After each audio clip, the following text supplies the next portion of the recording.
2027లో resign చేయాల్సిన వ్యక్తి 6 నెలల ముందే కంపెనీ లోపల నుంచి వెళ్లాలని చెప్పి ఎందుకు నిశ్చయించుకున్నారు? టాటా సన్స్ పదవికి చంద్రశేఖరన్ రాజీనామా చేశారు. Tata Sons chairperson steps down as what has officially announced that he will step down.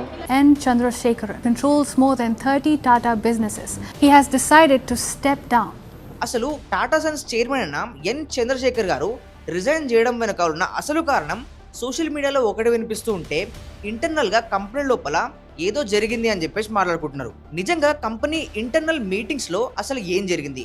Ratan Tata గారు కాలం చేసినప్పటి నుంచి టాటా గ్రూప్లో ఉండే కంపెనీస్ అన్ని ఎందుకు ఇలా కుప్పగోలిపోతున్నాయి? ఫ్యూచర్లో టాటా సన్స్ పరిస్థితి ఎలా ఉండబోతుంది? అసలు ఎన్ చంద్రశేఖర్ గారు ఎందుకు రిజైన్ చేసిరో కంప్లీట్ ఇన్ఫర్మేషన్ ని ఈ ఒక్క వీడియోలో డీటెయిల్ గా తెలుసుకోండి. Let's start the video. August 12, 2026 morning N Chandrashekar garu ఆఫీస్కి వచ్చిన తర్వాత ఆయన ఒక క్రూషియల్ డెసిషన్ తీసుకున్నారు. కొన్ని అనివార్య కారణాల వల్ల అందరి బోర్డు మెంబర్స్ మద్దతు లేనందుకు టాటా సన్స్ నా ప్రజెంట్ టెన్యూర్ కంప్లీట్ అయిపోయిన తర్వాత నేను మళ్ళీ ఇందులో చైర్మన్ గా చేయాలనుకోవట్లేదు అని చెప్పేసి ఆయన టాటా సన్స్ నుంచి రిజైన్ చేస్తున్నా అని చెప్పేసి ఒక లెటర్ రాసిండు. అందులో ముఖ్యంగా నేను 40 ఏళ్ళు టాటా గ్రూప్ లో పనిచేసేందుకు చాలా గ్రేట్ఫుల్ గా ఉన్నాను. నా కరెంట్ టెన్యూర్ ఫిబ్రవరి 20, 2027లో కంప్లీట్ అవబోతుంది. Sir Dorabji Tata and sir Ratan Tata garu నన్ను ఇందులో చైర్మన్ గా నిర్మించి 5 ఏళ్ళు కంప్లీట్ అయిన తర్వాత మళ్ళీ ఇందులోనే రీఅపాయింట్ చేసి ఇంత పెద్ద బాధ్యత నా చేతిలో పెట్టినందుకు చాలా గ్రేట్ఫుల్ గా ఉంది. కానీ ఫిబ్రవరి 24, 2026లో జరిగిన బోర్డు మీటింగ్ లో ఒక్క వ్యక్తి దీనికి మద్దతు తెలపకపోవడం వల్ల, యునానిమస్ గా అందరూ ఈ డెసిషన్ ని అంగీకరించకపోవడం వల్ల నేను నా చైర్మన్ పదవికి రిజైన్ చేయబోతున్నాను అని చెప్పేసి రాసిండు. టాటా సన్స్ అనేది చాలా పెద్ద ఇన్స్టిట్యూషన్. ఫ్యూచర్ లో ఇందులోకి రాబోయే లీడర్ తర్వాత గ్రూప్స్ ని ముందుకు నడిపించే విధంగా ఉండాలని, నెక్స్ట్ నా టెన్యూర్ అయిపోయిన తర్వాత ఎవరిని అపాయింట్ చేయాలో ముందే డిసైడ్ చేసుకోండి అని చెప్పేసి ఇలా ఒక స్టేట్మెంట్ రిలీజ్ చేసిండు. ఈ లెటర్ మధ్యాహ్నం వరకల్లా బోర్డు మెంబర్స్ అందరి దగ్గరికి వెళ్ళింది. అండ్ అక్కడే ఉండే న్యూస్ పేపర్ వాళ్ళకి, మీడియా వాళ్ళకి, ఇలా కార్పొరేట్ లో ఉండే కొంతమంది సర్కిల్స్ లోకి ఒక్కసారిగా సోషల్ మీడియాలో వైల్డ్ ఫైర్ లా ఇదంతా స్ప్రెడ్ అయింది. ఇంకేముంది, టాటాకి సంబంధించిన ప్రతి ఒక్క స్టాక్ ఒక్క రోజులోనే కుప్పగూలిపోతూ వచ్చినాయి. మేజర్ గా టీసీఎస్ కంపెనీ స్టేక్ అనేది 5.7% నుండి 6% వరకు పడిపోతే Tata Motors passenger vehicle TMPV 4.11% వరకు డ్రాప్ అయింది. అలానే Tata communications and Tata steel 1.96% నుండి 2% క్రాష్ అయితే టైటన్, టాటా పవర్ ఈ రెండు 1.40 నుంచి 1.66% వరకు క్రాష్ అయినాయి. అసలు బోర్డ్ మీటింగ్ లో ఎన్ చంద్రశేఖర్ గారికి సపోర్ట్ చేయని ఆ ఒక్క వ్యక్తి ఎవరు? ఈ మొత్తం ఇష్యూకి ఆయనకి ఏంటి సంబంధం? ఈ విషయం తెలుసుకునే ముందు నిజానికి ఎన్ చంద్రశేఖర్ గారు మనం అనుకునే విధంగా బిజినెస్ మ్యాన్ కాదు. ఆయన తమిళ్ మీడియం గవర్నమెంట్ స్కూల్లో చదువుకొని బ్యాచిలర్ డిగ్రీ కంప్లీట్ చేసి చిన్న ఇంటర్న్ లాగా వర్క్ చేద్దామని చెప్పేసి టీసీఎస్ కంపెనీలో 1987లో జాయిన్ అయ్యాడు. అలా ఇదే కంపెనీలో ఎంప్లాయీలా వర్క్ చేస్తూ అందులో కొన్ని ఏళ్ల పాటు పనిచేసి 2002 వచ్చేసరికి టీసీఎస్ గ్లోబల్ సేల్స్ హెడ్ గా నేను మార్చేసింది. అండ్ 2007 టైంలో ఎగ్జిక్యూటివ్ డైరెక్టర్ అయ్యారు. అలానే 2009 వచ్చేసరికి ఏ కంపెనీలో అయితే ఇంటర్న్ లా జాయిన్ అయ్యారో అదే టీసీఎస్ కంపెనీ సీఈఓగా ఎన్ చంద్రశేఖర్ గారిని అపాయింట్ చేశారు. అలా ఆయన టెన్యూర్ లో కంపెనీ చాలా బాగా గ్రో అయ్యి టీసీఎస్ కంపెనీ $16.5 బిలియన్ సామ్రాజ్యంలా ఎదిగిపోయింది. ఇలా టైం గడుస్తూ 2017 వచ్చేసరికి రతన్ టాటా గారు అండ్ మిగతా బోర్డు మెంబర్స్ అందరూ కలిసి ఎన్ చంద్రశేఖర్ గారిని టాటా సన్స్ లో చైర్మన్ గా నిర్మించారు. అప్పట్లో ఇది ఒక సంచలనాత్మకమైన నిర్ణయం. ఇది హిస్టరీ క్రియేట్ చేసింది. ఎందుకంటే టాటా సన్స్ లో ఇప్పటి వరకు ఒక పార్సీ అయినా లేదంటే టాటా ఫ్యామిలీ నుంచి వచ్చిన వ్యక్తే దీంట్లో చైర్మన్ గా ఉన్నారు. బట్ ఎక్కడో ఎవరో తెలియని వ్యక్తి టాటా గ్రూప్ లో కేవలం ఒక ఎంప్లాయీ జాయిన్ అయిన పర్సన్ ని టాటా సన్స్ చైర్మన్ గా నిర్మించడం అనేది ఒక హిస్టరీనే క్రియేట్ చేసింది.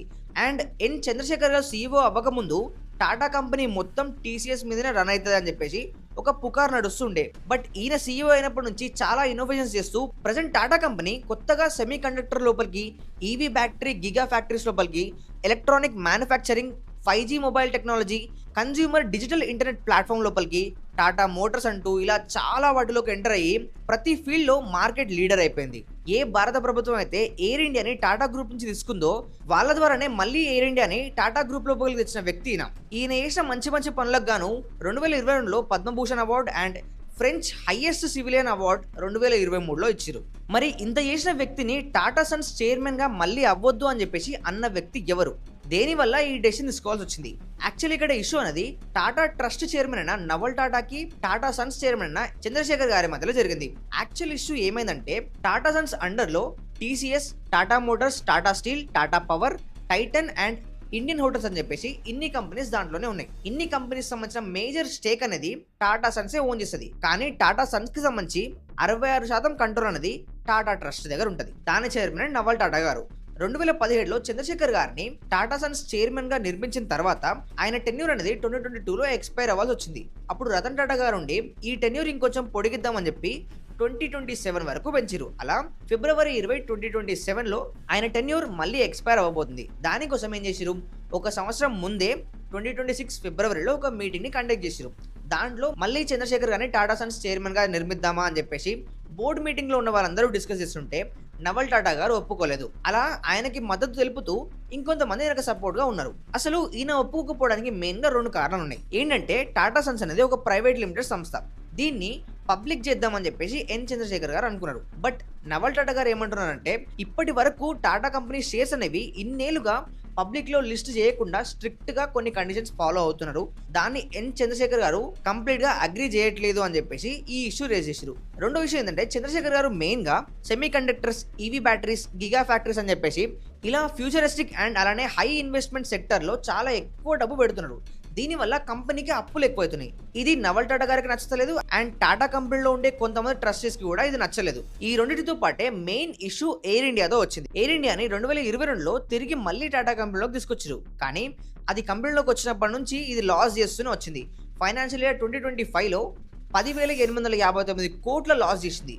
2026లో 22,238 కోట్ల లాస్ చేసింది. అంటే సీదా డబల్ లాస్ చేస్తూ వస్తుంది. అండ్ గవర్నమెంట్ దగ్గర నుంచి దీన్ని అక్వైర్ చేస్తూ ఇప్పటి వరకు 58,000 కోట్ల వరకు టాటా గ్రూప్ నుంచి ఎయిర్ ఇండియాకి లాస్ అవుతూనే వచ్చింది. ఇలా టాటా కంపెనీ ఎప్పుడు కూడా మురుగుతున్న పడవలో డబ్బులు పెట్టదు. ఫ్యూచర్ లో ఈ టెక్నాలజీ ఎలా అప్గ్రేడ్ అవుతుందో తెలియకుండా ఇన్ని వేల కోట్లు దీనికోసం పెట్టడం కరెక్ట్ గా అని చెప్పేసి నవల్ టాటా గారి పాయింట్. ఇలా ఈ డిస్కషన్లన్నీ నడిచి బోర్డు మీటింగ్ లో సగం మంది చంద్రశేఖర్ గారికి మద్దతు తెలిపిస్తే ఇంకో సగం మంది నవల్ టాటా గారికి సపోర్ట్ గా ఉన్నారు.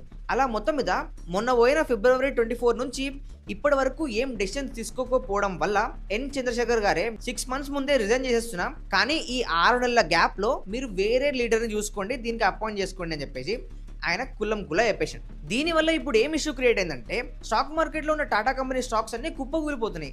ఇంత గ్రో చేసిన వ్యక్తి ఆయన ఇలా సడన్ డెసిషన్స్ తీసుకోవడం వల్ల వాళ్ళ స్టాక్సే కదా పడిపోతున్నాయి. ఇంకోటి ఈ కంపెనీస్ లో జాబ్ చేస్తున్న వాళ్ళు కూడా ఇలా రతన్ టాటా గారు పోయిన తర్వాత ఇన్ని క్లాసెస్ అవ్వడం, ప్రతి నెల ఏదో ఒక న్యూస్ దీంట్లో నుంచి బయటికి రావడం వల్ల ఫ్యూచర్ లో ఈ కంపెనీస్ నిజంగా స్టేబుల్ ఉంటాయా ఉండవా అని చెప్పేసి కొంత డౌట్ వాళ్ళ లోపల కూడా వస్తుంది. లే ఆఫ్స్ ఎక్కువగా జరుగుతున్నాయి, హైరింగ్ కూడా కొన్నిసార్లు ఎక్కువగా చేస్తున్నారు. ఇలా ఒక అన్సర్టనిటీ కండిషన్ అనేది టాటా గ్రూప్ లో ఏర్పడ్డది. ఫ్యూచర్ లో ఏం జరుగుతుందని చెప్పి మనకి ముందు తెలుస్తుంది. కానీ ఇన్ని కంపెనీస్ ని మేనేజ్ చేస్తుంది మాత్రం టాటా సన్స్ ఒక్క దమ్ము మీదనే. ఇప్పుడు మనం చూస్తున్న టీసీఎస్ కానీ, టాటా మోటార్స్ కానీ, టైటన్ కానీ ఇవన్నీ దీని అండర్లోనే ఉన్నాయి. అలాంటి కంపెనీ గురించి డీటెయిల్డ్ కేస్ స్టడీ కావాలనుకుంటే కామెంట్ సెక్షన్ లో టాటా సన్స్ అని టైప్ చేయండి. అండ్ హైదరాబాద్ లోని కేఫ్ నిలోఫర్ మీద ఒక డీటెయిల్డ్ కేస్ స్టడీ చేసిన, అది చూడాలనుకుంటే ఇక్కడ క్లిక్ చేసి చూడండి. సో ఇది ఫ్రెండ్స్ వీడియో ఇన్ఫర్మేటివ్ గా ఉన్న వీడియోని లైక్ చేయండి, షేర్ చేయండి. మరిన్ని ఇలాంటి వీడియోస్ కోసం మన ఛానల్ సబ్స్క్రైబ్ చేసుకోండి. See you in the next video and thank you for watching. This is Sai Vardhan signing of.